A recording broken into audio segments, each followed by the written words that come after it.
লক্ষী আশা কৰোঁ সকলোৱে ভালে আছে, কুশলে আছে, ঘৰতে নিৰাপদে আছে। তো এতিয়ালৈকে আমি যিমানখিনি ভিডিঅ' বনাইছোঁ ভবামতে যিখিনি সঁহাৰি পাব লাগিছিল সিমানখিনি এতিয়ালৈকে সঁহাৰি পোৱা নাই। কাৰণ বহুত ল'ৰা এতিয়ালৈকে ভিডিঅ' ভিউৱে কৰা নাই, চোৱাই নাই। বহুতে বিভিন্ন ধৰণৰ বাহানা দেখায়। কিছুমানে কয় মোবাইলৰ ৰিচাৰ্জ নাই, কিছুমানে কয় ছাৰ নেটৱৰ্কৰ প্ৰব্লেম, নানানজনে নানান ধৰণৰ বাহানা দেখায়। হয়তো দুই একজনৰ বা দুই চাৰিজনৰ নেটৱৰ্কৰ প্ৰব্লেম থাকিব পাৰে। সেইবুলি আউট অফ 47 ষ্টুডেণ্টে মাত্ৰ 15-16 জনে ভিউ কৰিব, বাকী গোটেইকেইটা নেটৱৰ্কৰ প্ৰব্লেম, সেইটো কিন্তু বিশ্বাসযোগ্য কথা নহয়। ইমান কষ্ট কৰি ভিডিঅ' বনোৱাৰ পিছতো ল'ৰাৰ ভিডিঅ' চোৱাৰ আহৰি নাই, টাইম নাই। কাৰণ আমাৰ যিটো মিছন, সেই মিছনত মানে সফল হ'বৰ কাৰণে ল'ৰাক যি সহযোগিতা দৰকাৰ সেই সহযোগিতা কিন্তু এতিয়ালৈকে পোৱা নাই।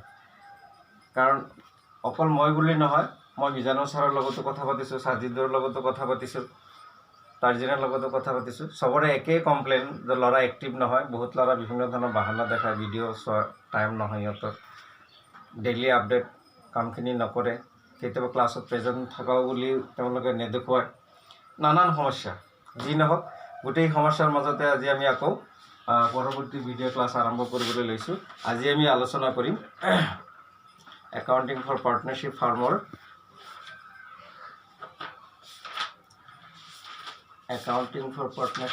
আমি আৰম্ভ কৰিম।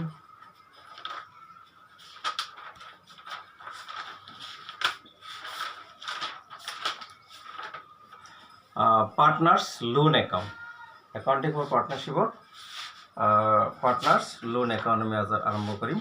Partners loan account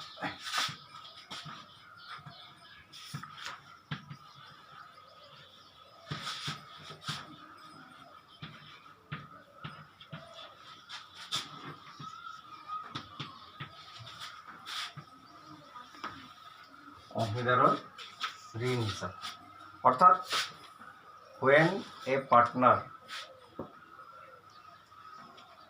advanced amount to the partnership firm in addition to the capital, অৰ্থাৎ যেতিয়া অংশীদাৰী ব্যৱসায় প্ৰতিষ্ঠানত এজন অংশীদাৰে মূলধনৰ উপৰিও অতিৰিক্তভাৱে কোনো ধৰণৰ ধন ব্যৱসায়লৈ আগবঢ়ায়, তাক অংশীদাৰৰ মূলধন হিচাপ বুলি অংশীদাৰৰ ঋণ হিচাপ বুলি কোৱা হয়। And such amount contributed to the partnership firm are credited in partners loan account, আৰু তেনেকুৱা ধৰণৰ অতিৰিক্ত ধন ব্যৱসায়লৈ আগবঢ়োৱাৰ কাৰণে সেই ধনখিনি অংশীদাৰজনৰ ঋণ হিচাপলৈ ট্ৰান্সফাৰ কৰা হয়, অৰ্থাৎ অংশীদাৰ ঋণ হিচাপত ক্ৰেডিট কৰা হয়। এতিয়া ইয়াৰ পৰা বুজা গ'ল যে কোনো অংশীদাৰী ব্যৱসায় প্ৰতিষ্ঠানত এজন অংশীদাৰে আগবঢ়োৱা মূলধনৰ উপৰিও অতিৰিক্ত কোনো ধন আগবঢ়োৱাকে অংশীদাৰজনৰ ঋণ হিচাপে গণ্য কৰা হয়, আৰু তাৰ বাবে যি হিচাপ মেইনটেইন কৰা হয় সেইটো অংশীদাৰৰ ঋণ হিচাপ বুলি কোৱা হয়। এতিয়া অংশীদাৰী চুক্তিপত্ৰত আমি জানো ইণ্ডিয়ান পাৰ্টনাৰশ্বিপ এক্ট, ভাৰতীয় অংশীদাৰী আইনত 1932 চনত তাত উল্লেখ কৰা হৈছে যে অংশীদাৰী চুক্তিপত্ৰত যদি একো উল্লেখ কৰা নাথাকে, মানে if the partners did is silent, অংশীদাৰী চুক্তিপত্ৰত যদি নীৰৱ থাকে, একো উল্লেখ কৰা নাথাকে, তেনে ক্ষেত্ৰত any amount contributed to the partnership firm in addition to the capital are generally charged at the rate of 6% interest, অৰ্থাৎ অংশীদাৰে আগবঢ়োৱা কোনো ঋণ ব্যৱসায়লৈ যেতিয়া আগবঢ়াইছে, যদি সুদৰ হাৰ একো উল্লেখ কৰা নাথাকে তেনেহ'লে আমি ধৰিব লাগিব যে সেইটো শতকৰা বছৰি 6 টকা হাৰত সুদ ধাৰ্য কৰিব লাগে। আৰু যদি চুক্তিবোৰ উল্লেখ কৰা আছে তেনেহ'লে সেইমতে সুদ ধাৰ্য কৰিব লাগিব। এই হ'ল পাৰ্টনাৰ্ছ লোন একাউণ্ট। এতিয়া আমি আলোচনা কৰিম treatment of interest on partners loan, অৰ্থাৎ এই যে অংশীদাৰে জনে ব্যৱসায়লৈ ঋণ আগবঢ়ালে, ব্যৱসায়ী ঋণ এইটো গ্ৰহণ কৰিলে, চুক্তিপত্ৰ উল্লেখ যদি আছে সেইমতে ব্যৱসায় সুদ প্ৰদান কৰিব, যদি চুক্তিপত্ৰ উল্লেখ কৰা নাই তেনেহ'লে তেনে ক্ষেত্ৰত আমি পালোঁ যে 6% ইণ্টাৰেষ্ট দিব লাগিব। এইখিনি আমি গম পালোঁ। এতিয়া আলোচনা হয় যে interest on loan are treated generally in profit and loss account or profit and loss appropriation account. এই যে মূলধনৰ ওপৰৰ সুদ, এই সুদটোৰ হিচাপৰ ব্যৱস্থা বুলি। তো ইয়াতে বিভিন্ন পণ্ডিতসকলে, বিভিন্ন অথৰ্ছসকলে, বিভিন্ন গাণনিকসকলে বিভিন্ন ধৰণৰ মতামত আগবঢ়াইছে। কিছু অথৰ্ছে মতামত আগবঢ়াইছে যে interest on partners loan are treated as a profit and it is generally charged against the profit and loss account. যে মূলধনৰ ওপৰৰ সুদটো সাধাৰণতে ব্যৱসায়িক প্ৰতিষ্ঠানত এটা ব্যয় হিচাপে গণ্য কৰা হয় আৰু সেইকাৰণে ইয়াক লাভ লোকচান হিচাপৰ ডেবিট ছাইডত দেখুওৱা হয় কিছু কিছু অথৰ্ছৰ মতে। আৰু এক শ্ৰেণীৰ অথৰ্ছে বা পণ্ডিতসকলে মতামত আগবঢ়াইছে যে interest on loan given by the partners, ব্যৱসায়লৈ পাৰ্টনাৰে আগবঢ়োৱা ঋণ, এইটো ব্যৱসায়ৰ কাৰণে এক ধৰণৰ এপ্ৰিপিয়েশ্যন হিচাপে গণ্য কৰিছে। অৰ্থাৎ accept rent two the partner, ব্যৱসায় প্ৰতিষ্ঠানলৈ অংশীদাৰসকলে যিটো ঘৰ ভাড়া আগবঢ়ায় সেই ঘৰ ভাড়াৰ বাদে বাকী সকলোবিলাকে কি বুলি কোৱা হৈছে এপ্ৰিপিয়েশ্যন হিচাপে গণ্য কৰা হৈছে। গতিকে এক শ্ৰেণীয়ে কৈছে যে ইণ্টাৰেষ্ট অন লোন লাভ লোকচান হিচাপৰ বিপৰীতে ধাৰ্য কৰা হৈছে, আৰু এক শ্ৰেণীয়ে কৈছে যে নহয় interest on loan profit and loss appropriation একাউণ্টত ধাৰ্য কৰা হৈছে। এতিয়া আমাৰ এইখন কিতাপৰ আলোচ্য বিষয়ত আমি আলোচনা কৰিম interest on loan will be treated as charge against profit and loss account। অৰ্থাৎ বিবিধামৰ যিখন কিতাপ সেই কিতাপত আলোচনা কৰাৰ মতে যে অংশীদাৰে আগবঢ়োৱা ঋণৰ ওপৰত যিটো সুদ ইয়াক লাভ লোকচান হিচাপৰ বিপৰীতেই ধাৰ্য কৰা হৈছে, আৰু সেইবাবে ইয়াক আমি লাভ লোকচান হিচাপৰ বিপৰীতে ধাৰ্য কৰি আমাৰ অংকখিনি এটা সমাধান কৰিম। আচ্ছা, এইখিনি আছিল ট্ৰিটমেণ্ট। এতিয়া আমি ইয়াৰ ওপৰত যদি জাৰ্নেল এণ্ট্ৰি দিওঁ, 1 নম্বৰ যে accounting entry for interest on partners loan.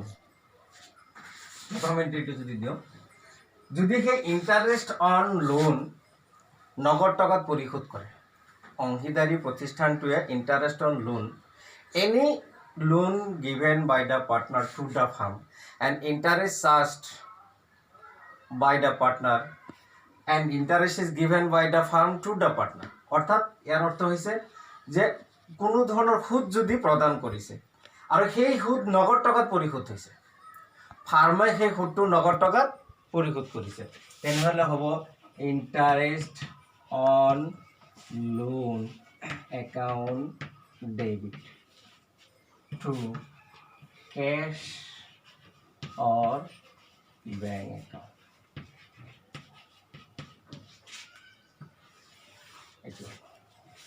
যদি ইণ্টাৰেষ্ট অন লোনটো নগদ টকাত পৰিশোধ কৰিছে আৰু যদি নগদ টকাত পৰিশোধ হোৱা নাই তেনেহ'লে এইটো এণ্ট্ৰি হ'ব interest on loan account debit to partners capital account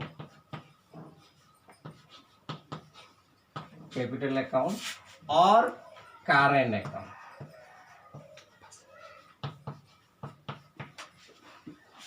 और কারেন্ট একাউন্ট যদি মূলধন স্থির হয় ফিক্সড হয় তেনেহলে কারেন্ট একাউন্ট হব, আর যদি মূলধন ফ্লাকচুয়েটিং হয় তেনেহলে হব পার্টনার্স ক্যাপিটাল একাউন্ট। কারণ অংশীদাৰৰ মূলধন দুই প্ৰকাৰ হয়, আমি আগতে আলোচনা কৰিছোঁ যে এটা হ'ব মূলধন ফিক্সড আৰু এটা হয় ফ্লাকচুয়েটিং। ফিক্সড হ'লে দুই ধৰণৰ হিচাপ প্ৰস্তুত কৰিব লাগে, এটা পাৰ্টনাৰ্স ক্যাপিটাল একাউন্ট, এটা পাৰ্টনাৰ্স কাৰেন্ট একাউন্ট। আৰ ফ্লাকচুয়েটিং হ'লে এটা হিচাপ প্ৰস্তুত হয়, সেইটো হৈছে পাৰ্টনাৰ্স ক্যাপিটাল একাউন্ট। গতিকে interest on loan account debit যদি অংশীদাৰজনৰ মূলধন হিচাপ পৰিৱৰ্তনশীল হয় তেনেহ'লে পাৰ্টনাৰ্ছ কেপিটেল একাউণ্ট হ'ব, আৰু যদি ফিক্সড হয় তেনেহ'লে পাৰ্টনাৰ্ছ কাৰেণ্ট একাউণ্ট হ'ব। এই এণ্ট্ৰিটো হ'ব। আৰু ইয়াক বছৰৰ শেষত যেতিয়া যিহেতুকে ইণ্টাৰেষ্ট অন লোন আমাৰ এইখন কিতাপত বিবিধামৰ যিটো মতামত আগবঢ়াইছে, বিবিধামৰ মতে যে ইণ্টাৰেষ্ট অন লোনটো আমি লাভ লোকচান হিচাপতহে ধাৰ্য কৰিম, আৰু বিবিধামৰ মতে বিবিধামৰ যিটো মতামত আগবঢ়াইছে ময়ো তেওঁৰ লগত একেমত, ময়ো শ্বেয়াৰ কৰিছোঁ যে ইণ্টাৰেষ্ট অন লোনটো মই লাভ লোকচান হিচাপতে দেখাব বিচাৰোঁ। I am also' agree with him. গতিকে মই ইয়াক লাভ লোকচান হিচাপতে দেখাম, অৰ্থাৎ profit and loss account debit to interest on loan account. এইটো হ'ব আমাৰ ট্ৰান্সফাৰ এণ্ট্ৰি বছৰৰ শেষত 3 নম্বৰ এণ্ট্ৰি। অর্থাৎ এই তিনটা এন্ট্রির যে কোনো দুটা এন্ট্রি হ'ব যদি নগদ টকাত আদায় দিয়ে এইটো এন্ট্রি হ'ব আৰু যদি নগদ টকাত আদায় দিয়া নাই তেনেহ'লে interest on loan account debit to partners কেপিটেলৰ কাৰেণ্ট একাউণ্ট আৰু 3 নম্বৰ এন্ট্ৰি হ'ব ট্ৰান্সফাৰ এন্ট্ৰি এই তিনটা এন্ট্ৰি এতিয়া আমি আলোচনা কৰিম salaries to partner salaries to partner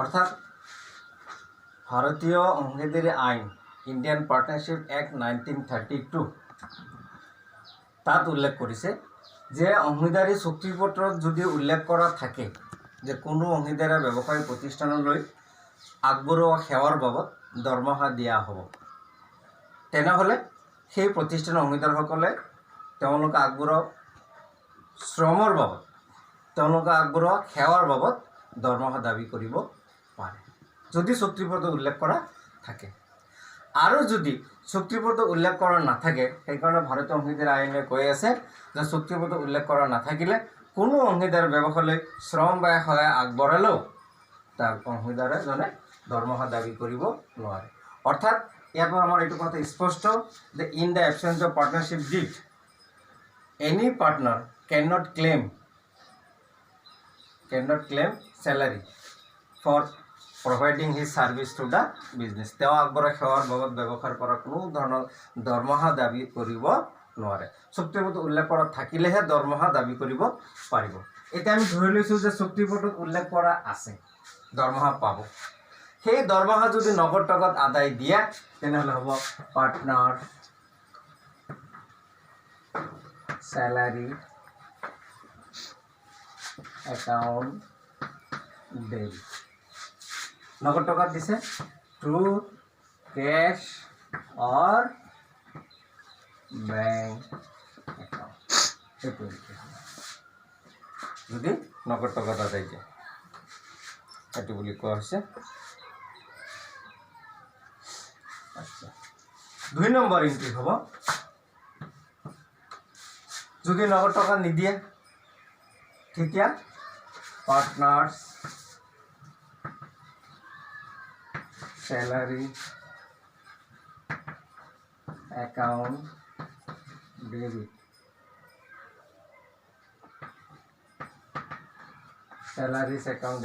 partner salaries account debit to partner capital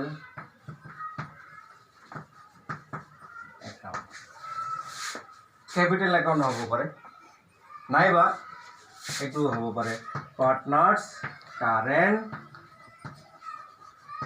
account মূলধন যদি ফ্লাকচুৱেটিং হয় তেনেহ'লে আৰু এইটো যদি ফিক্সড হয় তেনেহ'লে কাৰেণ্ট হ'ব এই দুটাৰ যিকোনো এটা এন্ট্ৰি হ'ব নগদ টকাত পৰিশোধ কৰিলে দৰমহা এইটো এন্ট্ৰি আৰু নগদ টকাত পৰিশোধ নকৰিলে অংশীদাৰজনৰ মূলধনৰ লগত যোগ হ'ব আৰু 3 নম্বৰ এন্ট্ৰিটো হ'ব বছৰৰ শেষত যেটোক আমি ট্ৰান্সফাৰ এন্ট্ৰি বুলি কওঁ ইয়াক আমি ট্ৰান্সফাৰ কৰোঁ সাধাৰণতে profit and loss appropriation account debit to partner salaries account অর্থাৎ 3টা এন্ট্রি এই 3টার ভিতরে যে কোনো দুটা হ'ব নগদ টাকা হলে এটো নহলে তলৰ দুটা দিবই লাগিব এটো তো কমন নগদ টাকা পৰিশোধ কৰলে এটো এন্ট্ৰি হ'ব 3 নম্বৰ এন্ট্ৰি আৰু নগদ টাকা পৰিশোধ নকৰিলেও পাৰ্টনাৰৰ মূলধনৰ লগত যোগ হ'ব এই দুটা এন্ট্রি হলো এটো দিবই লাগিব এটো এন্ট্রি দিলে এটো এন্ট্রি 3 নম্বৰ দিব লাগিব 2 নম্বৰ এন্ট্ৰি দিলে 3 নম্বৰ এন্ট্ৰি দিব লাগিব এটো কম্পালসৰি এন্ট্ৰি আৰু এই দুটাৰ যে কোনো এটা হ'ব পাৰে এতিয়া আমি আহিম rent paid to partner তাৰ বাবদ এন্ট্ৰি কেনেকুৱা হ'ব rent salaries to partner rent to partner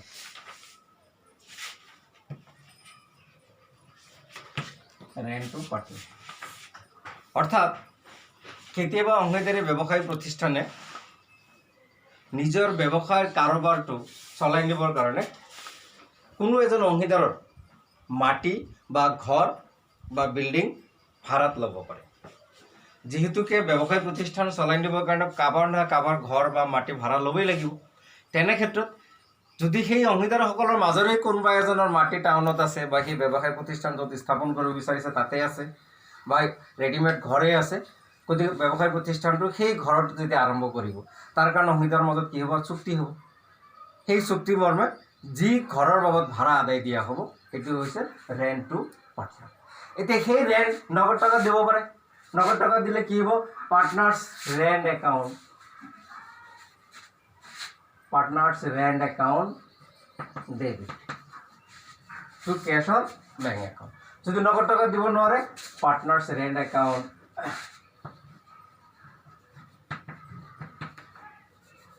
debit to partners কেপিটেলৰ কাৰেণ্ট একাউণ্ট। আৰু ৰেণ্টটো যিহেতুকে লাভ লোকচান হিচাপত দেখুওৱা হয়, গতিকে ইয়াত প্ৰফিট এণ্ড লছ এপ্ৰিপিয়েশ্যন নাহিব, ইয়াত আহিব কি, profit and loss account.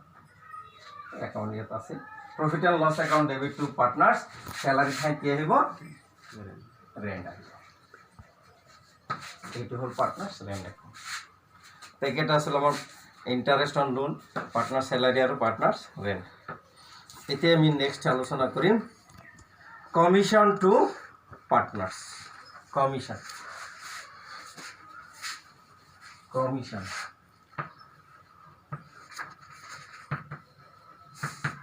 Commission to partner.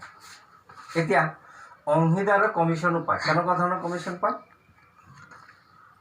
যে কোনো এজন অংশীদাৰে, আমি পাই আহিছোঁ active partner, dormant partner, sleeping partner, তোমাৰ বিভিন্ন ধৰণৰ পাৰ্টনাৰ পাই আহিছিলোঁ। অৰ্থাৎ সক্ৰিয় অংশীদাৰ, নীৰৱ অংশীদাৰ, নাবালক অংশীদাৰ, মুখবন্ধনতাৰ অংশীদাৰ, এনেকুৱা অংশীদাৰৰ ভাগ আছিলে। এতিয়া এনেকুৱা কিছুমান অংশীদাৰ আছে যে ব্যৱসায় প্ৰতিষ্ঠানত এক্টিভলি সক্ৰিয়ভাৱে ব্যৱসায়ৰ লগত জড়িত হৈ থাকে। ব্যৱসায়খনৰ সম্পূৰ্ণ পৰিচালনাৰ দায়িত্ব তেওঁ ল'ব পাৰে, যে গোটেই বিক্ৰীৰ কাম তেওঁ কৰিব।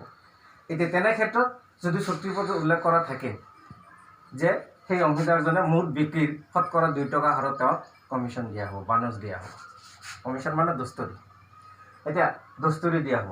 যদি এনেকুৱা ধৰণৰ চুক্তিপত্ৰত উল্লেখ কৰা থাকে তেনেহ'লে এজন অংশীদাৰে তেওঁক আগবঢ়োৱা সেৱাৰ বাবদ দস্তুৰি লাভ কৰিব পাৰে বা দাবী কৰিব পাৰে। আৰু চুক্তিপত্ৰত যদি উল্লেখ কৰা নাথাকে তেনেহ'লে কোনো ধৰণৰ দস্তুৰি দাবী কৰিব নোৱাৰে, দাবী কৰিলেও অগ্ৰাহ্য হ'ব। এতিয়া সেই কমিশ্যন যদি নগদ টকা দিয়ে তেনেহ'লে পাৰ্টনাৰ্ছ ৰেণ্টৰ ঠাইত কি আহিব, partners commission, partners commission account debit to কেছৰ বেংক একাউণ্ট। আৰু যদি নগদ টকা নিদিয়ে, partners commission account debit to partners capital বা কাৰেণ্ট একাউণ্ট। আৰু এইটো profit and loss appropriation account, profit and loss appropriation account debit to partners commission. Partners commission, partners salary, এইবিলাক সাধাৰণতে প্ৰফিট এণ্ড লছ এপ্ৰিপিয়েশ্যন একাউণ্টত লিখা হয়। মাত্ৰ ৰেণ্টটো, কোনো ৰেণ্ট যদি অংশীদাৰলৈ আগবঢ়োৱা হৈছে পাৰ্টনাৰ্ছ ৰেণ্ট, সেই ৰেণ্টটো প্ৰফিট এণ্ড লছ একাউণ্টত দেখুওৱা হয়। তো আমি এইখিনি আলোচনা কৰিলোঁ।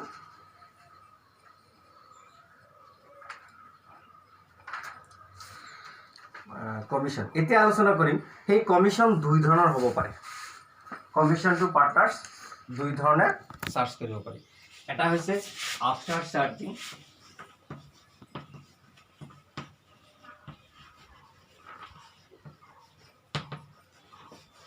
আৰু এটা হৈছে বিফোৰ চাৰ্জিং।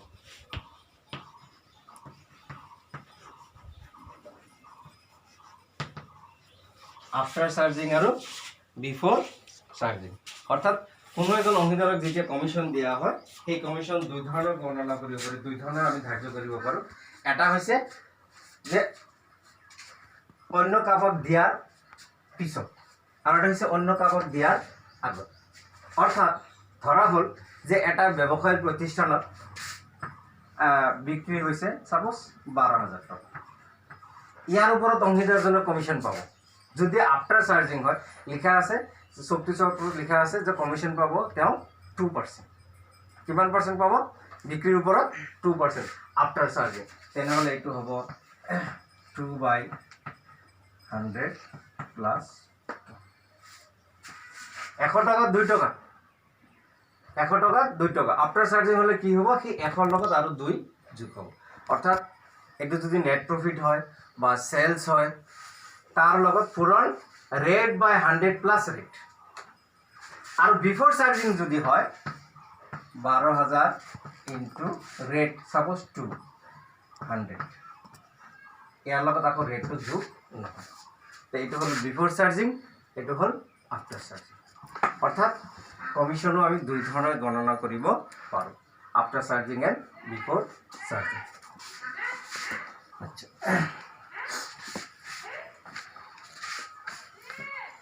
এতিয়া একাউণ্টিং ট্ৰিটমেণ্ট ইতিমধ্যে মই দিছোঁৱে জাৰ্নেল এন্ট্ৰিটো। এতিয়া আমি আলোচনা কৰিম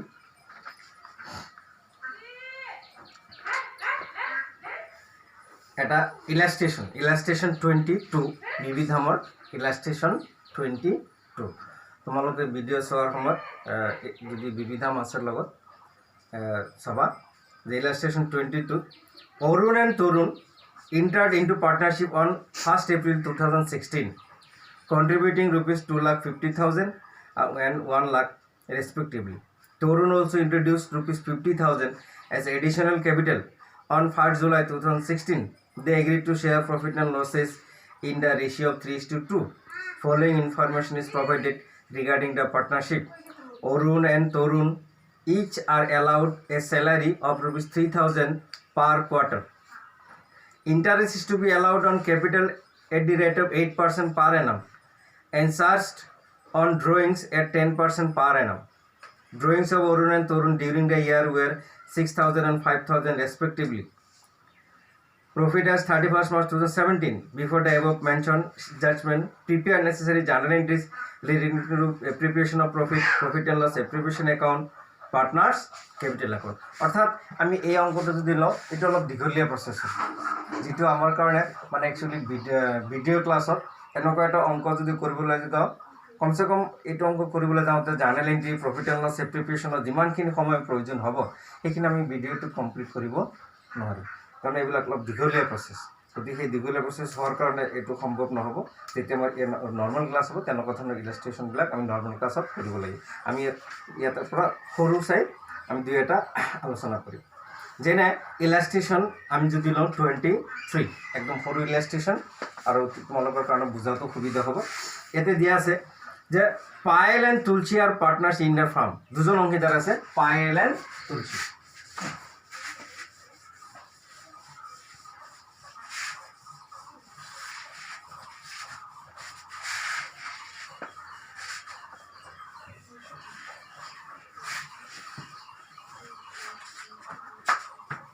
পায়েল এণ্ড তুলসী দুজন অংশীদাৰ। তো সেই Payal and Tulsi, Payal is to get commission of 10% of net profit. কি বুলি কৈছে? Payal is to get commission of 10% of net profit before charging any commission.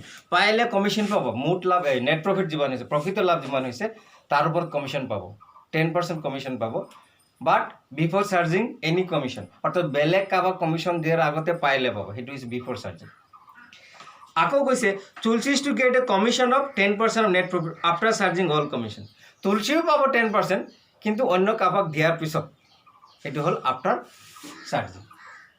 অৰ্থাৎ আগতে কমিশ্যনটো কোনে পাব? পায়েল। পায়েলক দিয়াৰ পিছত যিখিনি থাকিব লাভ তাৰ ওপৰতহে কমিশ্যন পাব তুলসীয়ে 10%। ব্যৱসায় প্ৰতিষ্ঠানটোত লাভ হৈছে 55,000।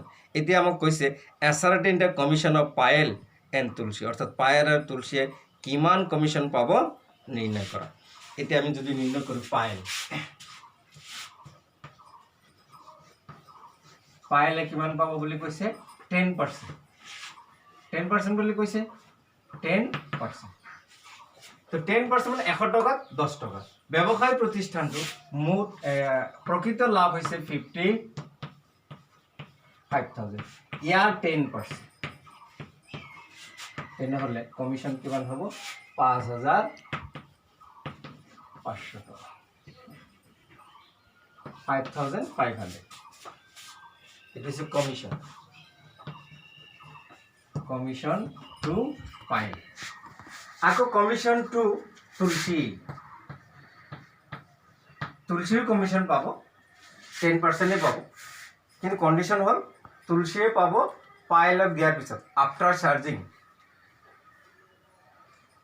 অন্য কাবাক কমিশন দিয়াৰ পিছত সেইটোৱে কৈছে যে Tulsi is to get commission of 10% net profit after charging all commission বাকি কমিশন বিলাক বাকি যিমান অল কমিশন আছে সেইবিলাক দিয়াৰ পিছত যিখিনি থাকিব তেতিয়াহে তুলসী পাব তেনেহলে ব্যৱসায়ৰ প্ৰকৃত লাভ হৈছিল 55000 নেট প্ৰফিট ইয়াৰ পৰা অলৰেডি কমিশন দিয়া হল 5500 টাকা 5500 টাকা কমিশন দিয়া হল তেনেহলে ব্যৱসায় প্ৰতিষ্ঠানটোত এতিয়া লাভ থাকিল কিমান অর্থাৎ 55 এর পর 5000 গলে 49500 অর্থাৎ এই 49500 এর উপর এতিয়া তুলসীয়ে পাব 10% প্লাস এতে ৰেটৰ লগত 100 এর লগত আকো রেট যোগ হয় তারমানে প্লাস 10 তারমানে 10/110 তো 10/110 আমি এনেকে লিখিব পারি 100 এখানে যদি আমি ক্যালকুলেশন করু কাটাকাটি করু তাহলে দেখা পাম 0 0 11 याते 4 सॉरी 4 बार 5 55 4500 টাকা অর্থাৎ এরপর দেখা গেল পায়েলে কমিশন পালে 5500 টাকা আর তুলসী কমিশন পাইছে 4500 টাকা it is the calculation of commission to Payal and Tulsi এতিয়া এইখিনি তথ্য যদি আমি প্রফিট এন্ড লস এপ্রিপিয়েশন অ্যাকাউন্টত দেখাও আমি কেনেকৈ দেখাম প্ৰফিট এণ্ড লছ এপ্ৰিপিয়েশ্যন একাউণ্টত কৈছে ইয়াতে আমাক এই তথ্যসমূহৰ পৰা আমাক কি বনাব দিছে profit and loss account profit and loss appropriation account বনাব দিছে তেনেহ'লে ইয়াৰ পৰা আমি profit and loss appropriation account বুলি বনাম